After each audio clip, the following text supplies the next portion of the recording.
Good morning. I love it that the chatter is so energetic. It's wonderful. I feel bad closing it. Kristen invited a warm round of applause to welcome me. Thank you. Thank you, Jimmy, for having the kids pray for me. But before the applause, Josephine leaned over and says, "I'll wait until you preach."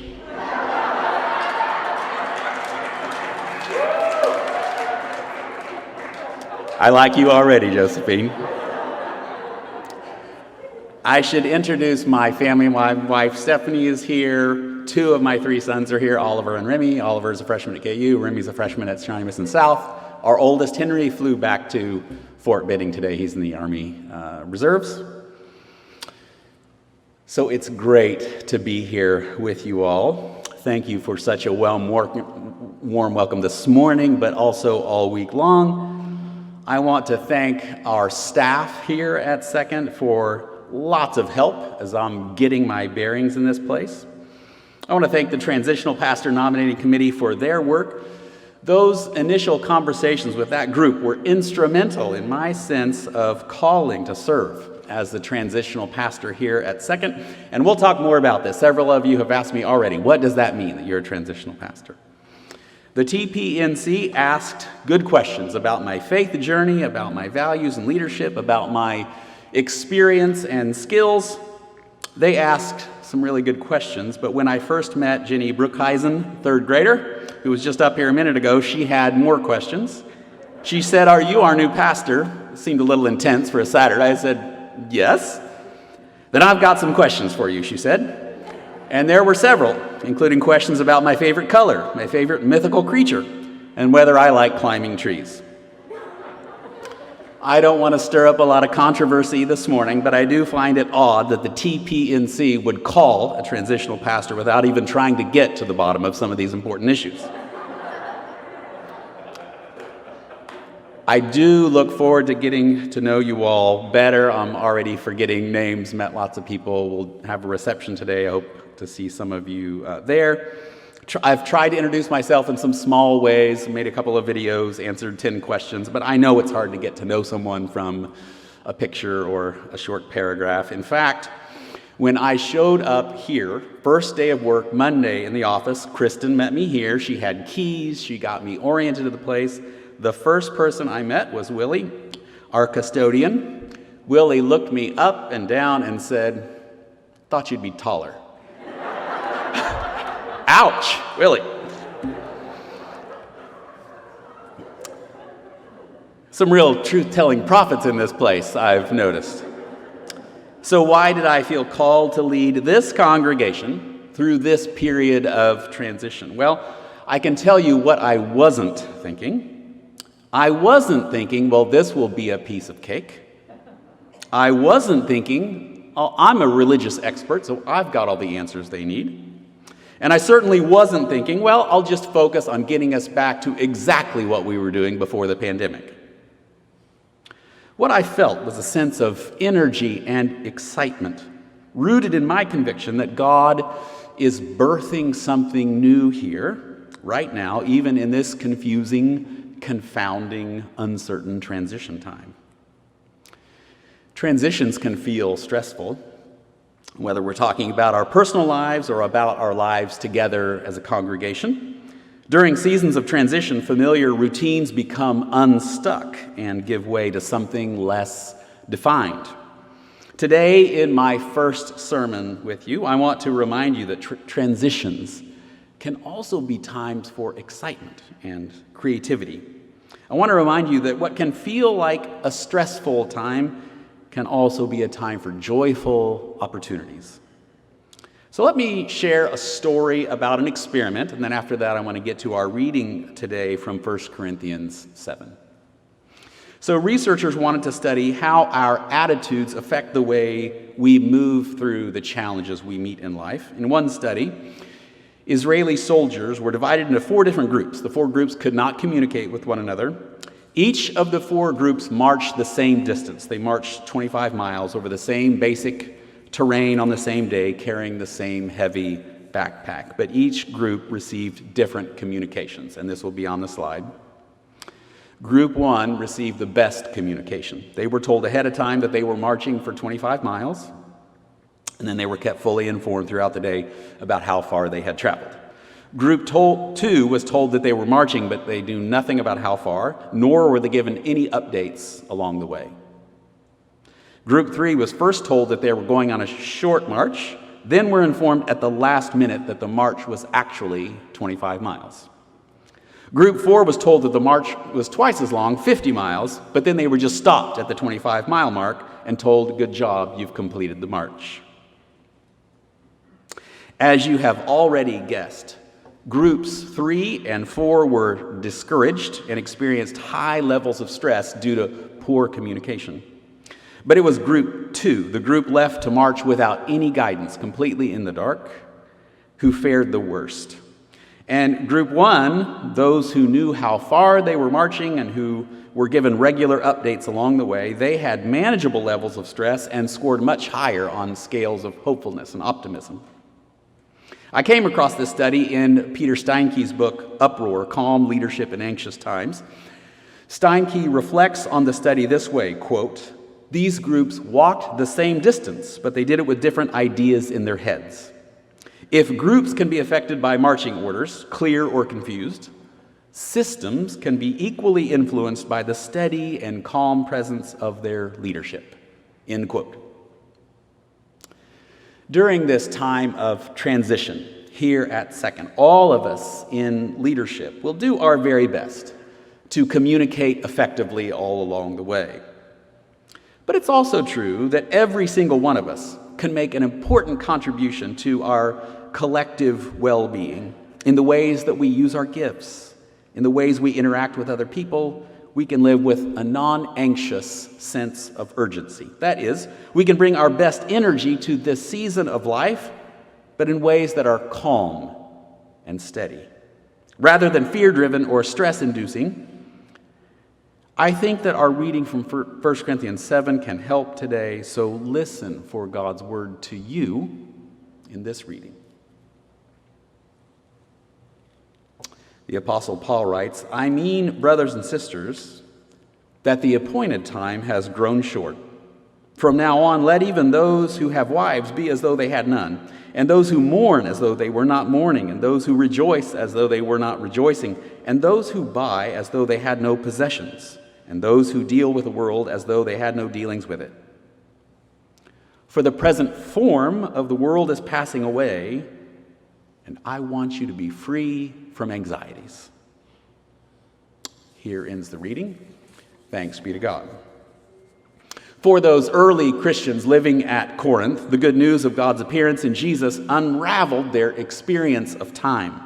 It became impossible for them to imagine time just going round and round in more circles or cycles. It also became impossible to imagine time just plodding forward, unrolling at the same old expected pace. Something new and fresh had broken into history, and life felt different. So the folks at Corinth had questions for Paul. How should we respond to the newness of God's Spirit? Should we quit our jobs, for example? Should we sell our homes and our businesses? If we have wedding plans, should we call them off? Should we divorce our spouses? Or at the very least, should we abstain from sex so that we can really pay attention to God? These were their questions. Paul's response to their questions, translated by the New Revised Standard Version as, quote, "the appointed time has grown short," that response has a kind of apocalyptic, world-ending sound to it, and that's the traditional interpretation of this passage. Time is running out. The world is ending. But feminist theologian Catherine Keller argues, on the basis of some more recent biblical scholarship, that there are fresh ways for reading this ancient text. Read from this new angle, Paul's language doesn't convey the panicked sense that time is running out. That key phrase, "the appointed time" or "the remaining time has grown short," is better translated simply as "the time is contracted" or "the time is contracting," like giving birth. The Greek word is kairos for time. The kairos time, the now time, it's contracting. It's giving birth to something new and different. Now, read this way, not that time is ending, but that time is contracting, giving birth, Paul is not announcing the end of the world. Rather, Paul is playing with images of pregnant time, opportunistic time. Now, Keller grants that there are parts of the scriptural witness that do suggest something like the end of the world. Revelation sometimes feels that way, and even 1 Thessalonians, written by the same Apostle Paul at an earlier point in his life, can feel that way.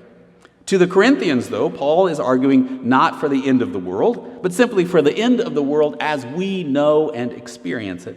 What's passing away, according to Paul, is the present form of this world. The Greek word is schema. So the schema is passing away, the status quo, the current framework, the organizing assumptions by which we assign value to some lives over others, the ideological commitments by which we rank and sort and map reality into manageable categories. So something is dying and something's coming to birth. That simple insight might go a long way towards fashioning in us the kind of calm, settled energy that will enable us to welcome the next chapter of life with joy. Now, in terms of our congregational life together, what's passing away is a long season of faithful worship and ministry with your former pastor. What's coming to birth is an expectation of another new chapter of faithful ministry together. Yes, first during this transition period, but then after that with your next installed pastor. That's what's coming to birth.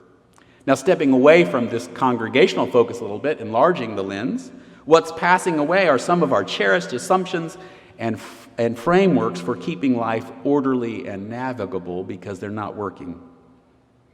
These assumptions, let me give you a couple of examples, these assumptions about what it means to be black, brown, and white in America. Assumptions about economic arrangements that justify rising inequality. Assumptions about exploitative practices that harm the earth and jeopardize our children's, our grandchildren's futures. These assumptions are dying because they're death-dealing. They block the newness that God's Spirit is bringing to birth in the world. So when Paul adds, "I want you to be free from anxieties," he means that we can welcome the new opportunities that are coming to birth. We can move together into a future filled with fresh possibilities, and we can do so with a sense of non-anxious urgency. Maybe you know someone who lives with a calm, settled energy. Maybe your mind goes to a skilled musician who's able to summon the best parts of themselves even when they're nervous about a performance. Maybe you've been watching the Winter Olympics and you've seen a snowboarder or a figure skater or a downhill skier perform with grace under pressure. Or maybe you've noticed the firm resolve that characterizes people who march or protest or who go on strike to bring attention to new possibilities for how we can live together in a more just society. When I think of non-anxious urgency, I think of trauma therapist Resmaa Menakem. I'll tell you about his book in just a second. Coming to grips with white supremacy, what he would call white body supremacy, and working for racial justice is a deep part of Second's mission. And it's one of the primary reasons I said yes to this call. It sounded exciting to me to be a small part of that mission here at Second. Menakem's book is entitled My Grandmother's Hands, Racialized Trauma and the Pathway to Mending Our Hearts and Bodies. That book is a masterclass in what non-anxious urgency can look like. Menakem writes about racialized trauma and how our bodies, white bodies, black bodies, law enforcement bodies, can begin to heal from that trauma. Menakem argues that we can't think our way out of white supremacy because it's deeper in us than our consciousness. It's rather a form of racialized trauma that has embedded itself in our body's nervous systems. So settled bodies and calm minds are the pathway out of our current racialized crisis into a new and better future. Sometimes our kids insist that I turn off a meaningless mid-season NBA game so that we can watch a movie together. Now, this didn't happen last night because it's All-Star Weekend in the NBA. It's the three-point contest and slam dunk contest. But last week, Oliver wanted us to watch the film Whiplash. Film's about a complicated relationship between a rising jazz drummer and his mentor, set in a Juilliard-like music school in New York City.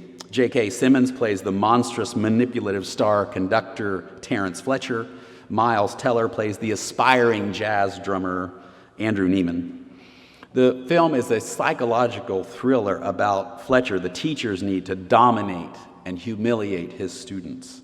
His approach is cruel and demeaning. At one point, Neiman, the drum student, is so obsessed with trying to appease and please his teacher's demands, he plays so long and so fast that the skin on his hand begins to tear, blood splattering over the drum set, but he continues to play. Fletcher, the teacher, justifies his emotionally abusive style at the school by saying, quote, "The two most dangerous words in the English language are good job. My job," he says, "is to push people past what they thought possible. My job is to identify the next great Charlie Parker," end quote. Now, Fletcher lives with energy and urgency, yeah, but it's fueled by stress and fear. It gets things done, okay, but it's pathological ambition that harms anyone trying to live in those rhythms. Our reading from 1 Corinthians 7 articulates something different for people who live by faith, hope, and love.